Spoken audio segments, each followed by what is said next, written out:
this gives you a lot of time to think. Yep. And you think of good things, Yes. and you also think of bad things that you did or mistakes that you made. Yes. Depending on how many edibles I eat, I react to that. Yeah. Sometimes it takes me really sad. Sometimes I go, I can't believe that. I should call these people right now and apologize at 2 in the morning. And it's, and I guess what came into my thoughts, and I almost called you. It was just too late to call you. It's never too late to call me. Call me whenever. Fat James came. God rest his soul. And I thought about, what was Fat James's real name? James Price Jr. James Price Jr. When did he get here?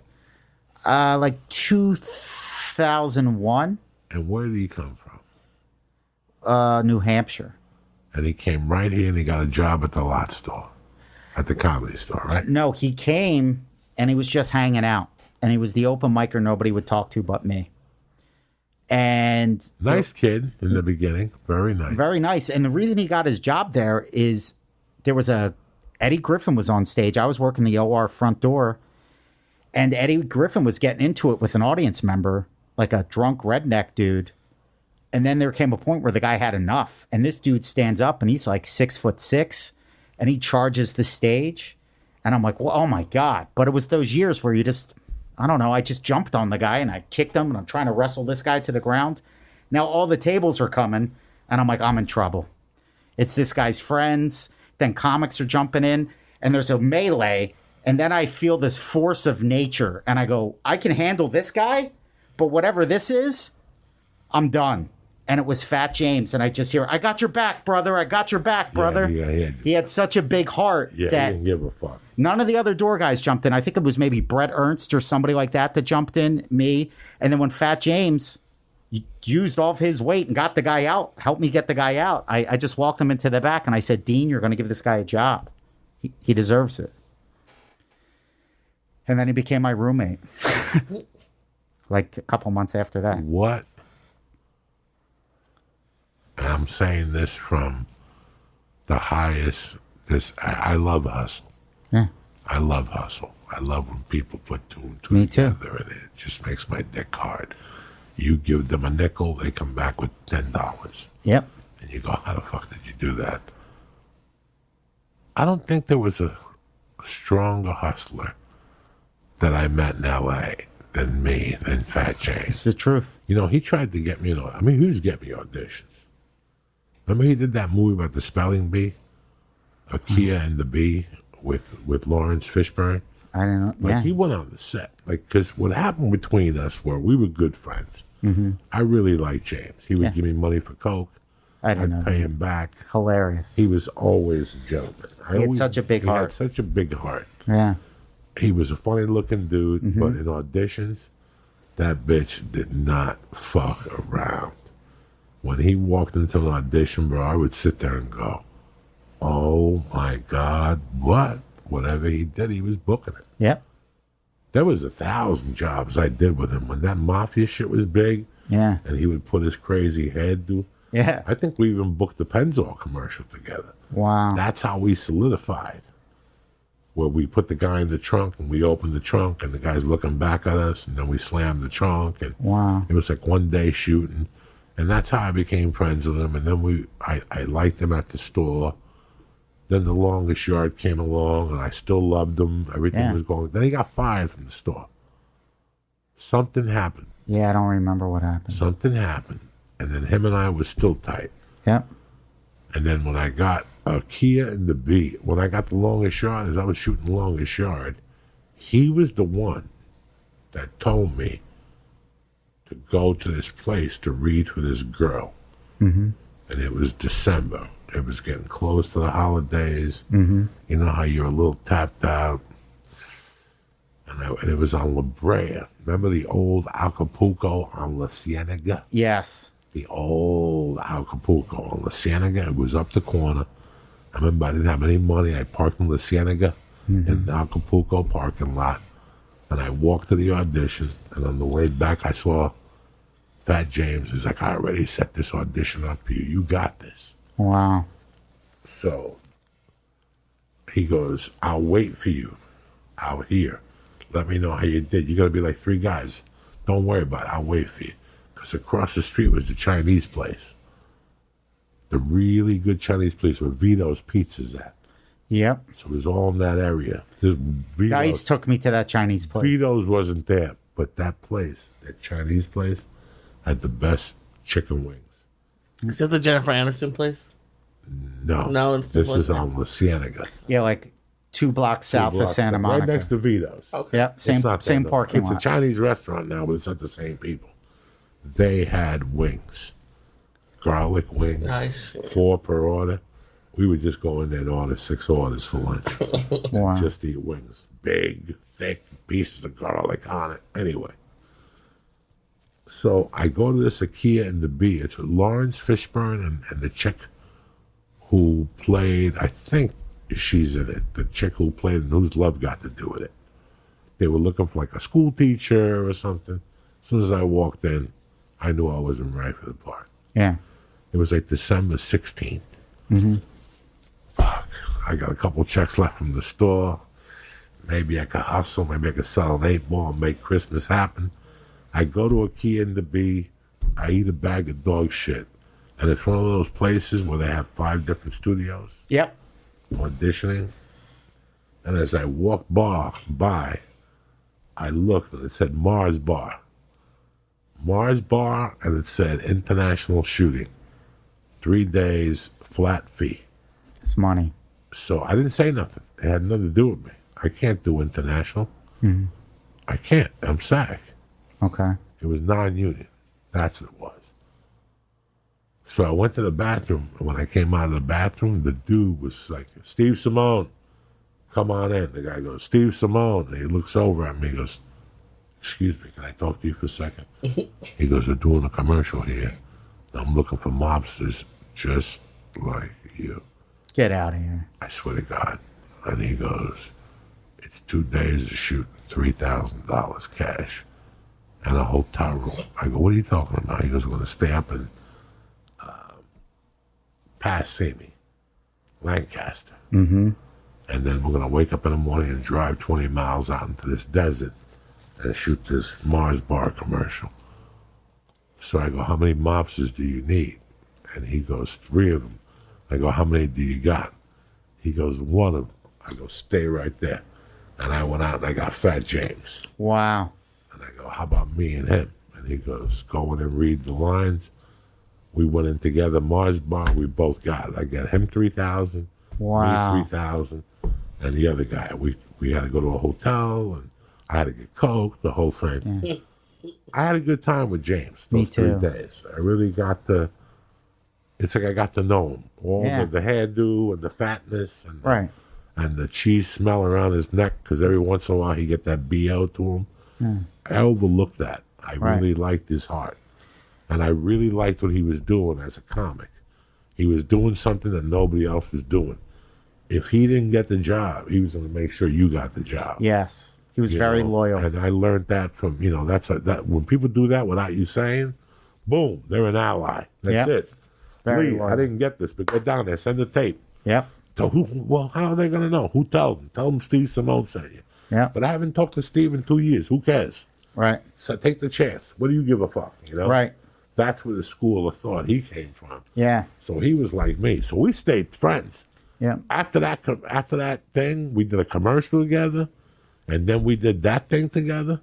We were tight. I'd see him at the store and give him a hug and the whole thing. I think I did the longest yard. He kept plugging. You were living with him. Yeah. We were doing all of these other things. Or maybe it was before. It was after Analyze That. Mm-hmm. Spider-Man 2. Yep. And now is about to do the longest yard. The longest yard was in May. But that December, see, because I was always very good in getting jobs Mm-hmm. in December. That's a miracle. I tell people, go and see your family. For all these little faggots that are crying, I really want to go home for Christmas. Go. Yeah. Go. I've shot NFL. One time I shot an NFL promo commercial on Christmas Eve. Wow. They shot from 6 in the morning to 2 in the afternoon. They gave me bonus money, and they gave me cash, and they fed me, and they gave me an NFL sweatshirt. Yep. People go all out, you know. Yeah. I remember going in for a fucking pilot audition one day, December 20th. Some of the best auditioning you'll do is in December. Yeah. And I remember that he called me up one day, and he goes, Joey, I got the role for you. I talked to the guy already, the chick. They weren't you. I love James. Me too. I love James. There's certain people, I don't give a fuck what you feel like about them. Yeah. They did something for me at one time that was more valuable than you've ever done. Yep. And I know for a fact by him doing that he's got my back. So whatever you got to say around him, you could say it. Yeah. I'm not communist Cuba. Right. Just don't say it around me because you're wrong. Yeah. I had his back like that. I think somebody started with him at the comedy, so there was somebody I had beef over Fat James. I said, not on my watch. Good for you. I find out you mess with Fat James, there's going to be a fucking problem. And this is, I'm doing coke, I'm not a nice person, you know, I'm dying to smack somebody at the store. And one day he gets me a job. The following Christmas, I get a call from him and he goes, hey, I got you a job. It's in fucking Jamaica. Wow. We're going to Jamaica. It was called Hanging in Hito. I remember when he left for that. One of the worst movies of all time.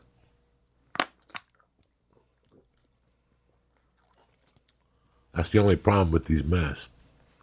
They're made for you to be a silent mute. Like if you talk, you're gonna fucking die of thirst. You feel like Jesus before he got stabbed. There's no fucking liquid in your mouth when you talk with these masks. It takes all the fucking fluid out. So he gets me the audition. We drive together. I pick him up because he didn't have a car, right? He did, but maybe it was in the shop. It, Yeah. it went down for a while when his dad had to send. It was a couple $1,000s. I remember So that. I took him to the audition in Culver City. There was a fat little Italian lady. Me and him went in together, and they told us right out, you're going. Wow. We love you. You leave for Jamaica December 2nd, and you come back Christmas Eve in the morning. And I go, well, when do we get paid? Yeah. Because we ain't getting paid 10 days later. Yeah. You got to give us something plus per diem. They said, don't worry, you're going to be hooked up. That Friday, I was supposed to leave that Saturday, and sure enough, or that Monday, that Friday, they said, we're going to send you the script. And they would send me the script. And I had done analyze that. You done real I movies. had done a couple movies, and I know for a fact that every day you get a fucking overnight package in the mail. Even if it's got no line, even if it doesn't have anything to do with you, Yeah. they still send you shit. So I didn't get nothing. I got on the plane with 2 tickets that were bought in with miles. Like the first leg was with miles, and the second leg was. So every time I did something, I didn't like it. Yeah. It was one of those planes that lands at 9:15 at night, but it doesn't take off till 6 the next morning. Oh, no. So now I'm at the airport all night, rolling joints, smoking little weed. I had no money. I was smoking cigarettes at the time. I was in horrible shape. Yeah. And I take this plane to Jamaica. I get there. They pick us up at the airport. They take it to the hotel. First of all, the hotel is a nudist hotel. Everything around it was ugly. The chickens had HIV. Yeah. Everything. Just I get bad there, sign after bad sign. Bad sign. I get to the hotel like, oh, you're one of the actors. Go sign in over there. So I go sign in. They give me a hotel room, and they go, you're sharing a room. I go, I'm SAG. I don't share that room. We'll have to call the SAG rep. And they're like, well, for this job, you just don't have to sacrifice. And I go, okay, I'll sacrifice. I had the bellboy already on the Where's the Ounce of Weed program. So I said, I probably had $60 on me, maybe. Yeah. Maybe, if I'm lucky. I go, where's the per diem? Because it was going to be like 12 days per diem. I'm looking at $100 a day. Yeah, $1,200 maybe. bucks. That helps. That helps. Especially, I don't think the movie was paying much. They were like scale a day or something. So, second question I asked. So already number 1 mistake was the script. Number 2 was sharing the room. Flying on miles. And number 3 was we don't have per diem. I go, what are you talking about? I'm SAG. They go, no, we have per diem, but we couldn't bring the money down from New York. We're just going to send you a check at the end of the day. I took the key. I went up to my room. I took my own cash. The bellman shows up 10 minutes later. He goes in his pocket. He just went to a tree and took a butt off the tree. It was amazing. And he goes, you don't have the 60. Just give me 40 then. So at least I got a little piece of weed. I fucking rolled it. I smoked it. And the fucking guy went downstairs and ratted on me that I smoked pot on the balcony. So I went up to the producers. I'm like, hey, man, this ain't going to work for Uncle Joey. I got Mike Marino. And I got my man, Frankie the Wop. What's his name? Fat James. And I go, Fat James, I got a problem. This is not the way you're supposed to get treated. If you want to get treated like this, but if not, we got to get per diem, and we can't share no room with other men. You know? He fell in love with the black girl, though. Oh, yeah, there was like some playmate on there. There's a playmate, and there was Sherman Hemsley. Yep. So the first night, I'm already seeing Chubby playing with the fat girl and the fat girl just playing him. Yeah. So right away when I went to him, his mind wasn't into me. Right. He's thinking about her. When I go to talk to you, if you're an improv guy or you're a guy that's not from the comedy store and I don't know you, I understand. But when we're comedy store guys and I've gotten you jobs and you've gotten me jobs, you got to stand in the line with me and go, hey, bro, Joey might be a junkie, whatever the fuck he says, but he's right. Yeah. He needs a per diem every day. That's in every movie. Yeah. And they were like, well, this ain't going to be like every movie. So I said, well, then I got to go. And they said, are you quitting? Or I said, well, think about it. Yeah. You're not paying per diem. You got me another room with a guy. You didn't give me the script. The script ain't getting here till next week. You've got us here for 3 days. And they're like, you don't need money. Everything's inclusive. You should have seen how bad the food was. Everything was bad. Like, I couldn't eat anything. Everything was horrible. Everything. The chicken looked bad. The eggs tasted weird. And I was like, listen, I'm off the island this afternoon. Arrange a plane. They called my agent. My agent called me back mad at the time. I said, Doug, I'm not doing it. There's no per diem. Yeah. He goes, well, I don't want to pay for a plane ticket for you. I said, let me get off the phone with you. I called SAG. And SAG was like, give us the producer's number. I said, better yet, he's 10 feet from me. I walked up to him. I gave him the phone. I said, SAG wants to talk to you. And he goes, I can't motherfucking believe you brought fucking SAG into this and all this shit. Mm-hmm. And I go, you're not paying us. You know, you got to pay us. So what do you want to do? There's a 2 o'clock flight, and I could be on it. And here's Fat James and Mike Marino with me. Mm-hmm. And all of a sudden I go, I could be on it. And the guy goes, well, you could leave then. And I go, all right, Fat James, get your shit. And Fat James looked at me and turned his back. And then Mike Marino turned his back. And I was like,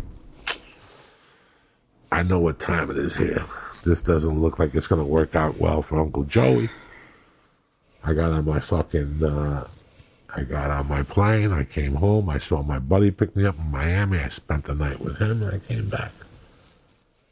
And then he showed up, you know, for Christmas. He came back, and I think I saw him at the store, like the 27th. Mm-hmm. I just never could talk to him again. Mm. I just got my feelings hurt that much. If it was anybody else from any other place, I wouldn't have got my feelings hurt. But you're at the battle zones with me every night. I got your back at that place. You got my back at that spot. I wasn't as mad at Marino as I was at Fat James. Right. Marino was just Marino. He had nothing to do with it. He's just a nice guy. Right. Fat James meant more to me. Yeah, it was like your brother. Fat James, like my little brother. I admired him. I knew he was all in. I know I could call. Give me a director. Spielberg. Yeah. I could call Spielberg and send him Fat James. They'd be in love with him. Yeah. Fat James had that thing. Yeah. I don't know how he did it. Fat James would go on a set and his fucking energy. Fat with his fucking little Pompadour. Pompadour. He had a pomp. The pinky ring. The pinky ring. I mean, it was just awesome to see somebody, his size, his weight, his dimensions, go into a room like he was fucking Richard Gere. Such confidence. Such confidence. Did you ever hear him sing? He could really I heard sing. he could sing. He could really the sing. motherfucker could sing. I did see him sing somewhere, I can't remember all the places now. It's vague to me. What year did he die? I don't know. I'm going to guess '08. So he's been done for 12 years, like Marilyn? I want to guess. Well, it was probably 2-3 years after Marilyn. So maybe 11. I don't know. They all blend together. It was 11. It was 2011. Now that I think back. And he just got sick? He got sick. They didn't know what it was. And then they diagnosed cancer. And then it turned out that it was a rare bone cancer that he had for a while that nobody knew. I called him at the end. I went to visit him. We spoke at the end. Yeah, in the hospital. Yeah, we spoke and we made our peace. And I told him I loved him and he apologized to me. And he was pissed too. He goes, I fucking did that and the chick didn't suck my dick. And then I lent the $3,000. She was supposed to take me to Hughes. Oh, yeah. He kept on saying he was going to go to the Playboy Mansion. And then she stood him up for the Playboy Mansion. So he goes, I learned a big lesson too. Yeah. I said, we did. I go, hopefully when you get out of there, we'll have some coffee and stuff. And he never got out. I think we sent flowers or something. We weren't really, whatever. But it was tough. I feel for him now. And I feel that I hate when people don't talk about people when they're dead. Like some people are just forgotten. And it bothers me. Like if you and I had a good mutual friend that died, every time I'd see you, we'd go. Can you imagine if Fat James was here? He'd want to go to Wings Ahoy or fucking McDonald's or something, Yeah. And that's what burns me up. Like even Marilyn. It's like Marilyn's forgotten. Right. Marilyn's never been forgotten in my mind. Most of the people who have died in my life, I've never really forgotten. Every day I think of somebody. I think of them, and on Mondays when I light my candles, I light a candle for them, and I think about them and just give them the thought. And ever since I watched the movie Coco, did you see Coco? No. It's great. It's about people who die that if you don't give them light, then they disappear. So you have to put their picture up. You have to have like what they call it's a family altar. They call like an altar for your family for you to give them light. So I don't have no pictures of Fat James, but I just said a little prayer from the other day. I pray for him all the time. And I thought about you and